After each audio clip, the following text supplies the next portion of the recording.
President Jacob Zuma takes over the uMkhonto weSizwe party finances and signing powers.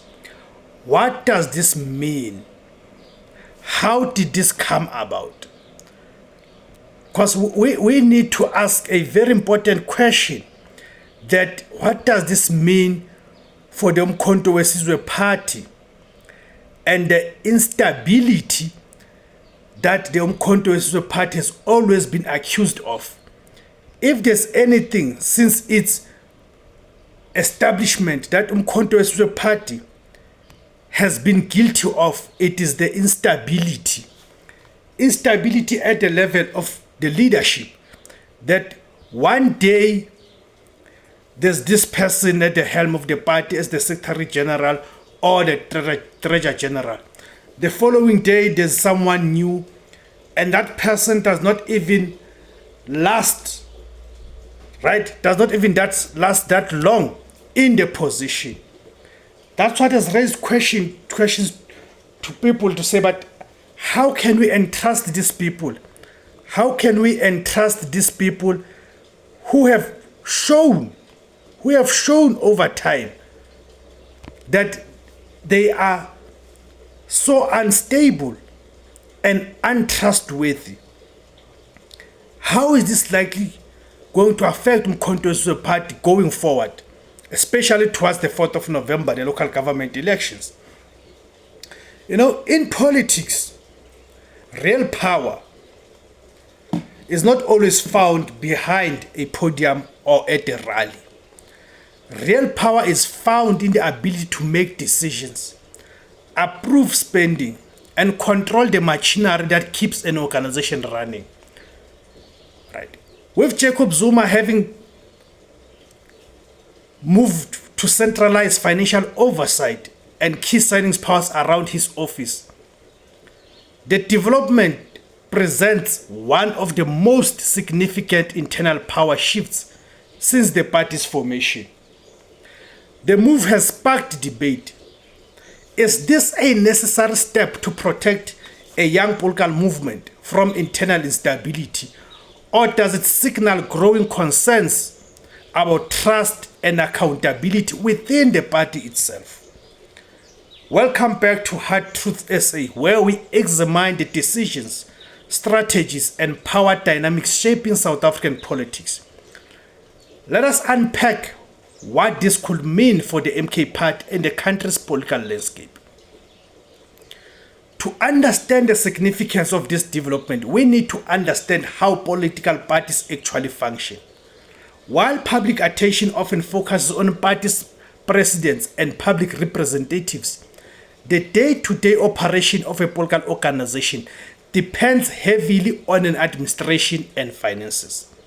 Funding, support, campaigns, events, legal matters, provincial structures, communications, and organizational growth. Traditionally, key officials such as the Secretary-General and Treasurer-General play major roles in managing these functions. If financial authority is being centralized under Jacob Zuma's office, it means that strategic decisions and operational resources become increasingly concentrated in one place. In practical terms, control over finances often translates into control over the direction of the organization itself.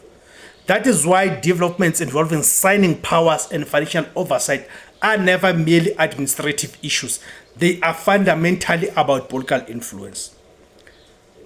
A party shaped by internal turbulence. The MK party has experienced an unusual, fast and dramatic rise in South African politics, but rapid growth often brings internal challenges. Since its emergence, the party has faced leadership disputes, legal battles, organizational restructuring, and public disagreements involving prominent figures. For any political leader, especially one with decades of experience navigating internal party politics, maintaining unity becomes a strategic priority. Supporters of stronger central control may argue that it helps prevent factionalism, reduces internal conflict, and ensures that the party speaks with one voice. From that perspective, concentrating authority can be viewed as a way of protecting organizational stability during a critical period of growth. The question, however, is whether stability gained through centralization can be sustained over the long term. The risk of centralized leadership.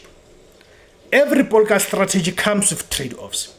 While centralization can strengthen discipline and reduce internal power struggles, it can also create challenges.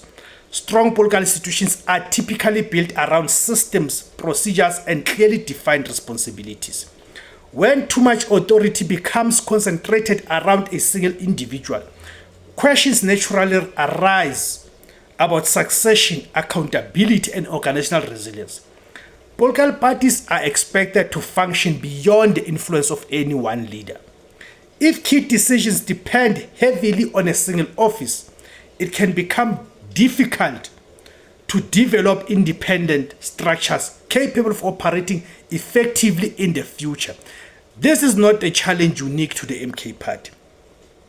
History shows that many political organizations around the world have struggled when institutional development failed to keep pace with the influence of powerful personalities. What this means for South Africa. For observers of South African politics, this development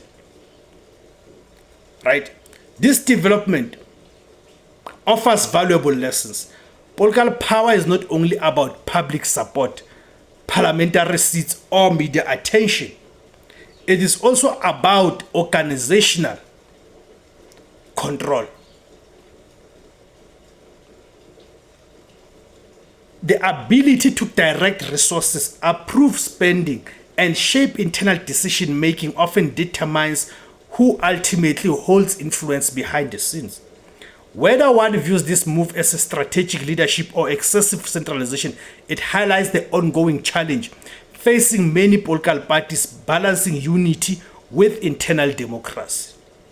How the MK Party manages that balance could play a major role in shaping its future trajectory. What do you think? Is stronger centralized control necessary to keep a rapidly growing political party united? Or should political organizations focus more on building independent institutions and distributing authority among trusted leaders? Share your thoughts in the comments below. If you found this analysis valuable, do not forget to like, share, and subscribe to Hard Truths SA for more in-depth discussions on the political issues shaping South Africa. Until next time, stay informed, stay engaged, and keep thinking critically. Thank you very much. My name is uMkhonto.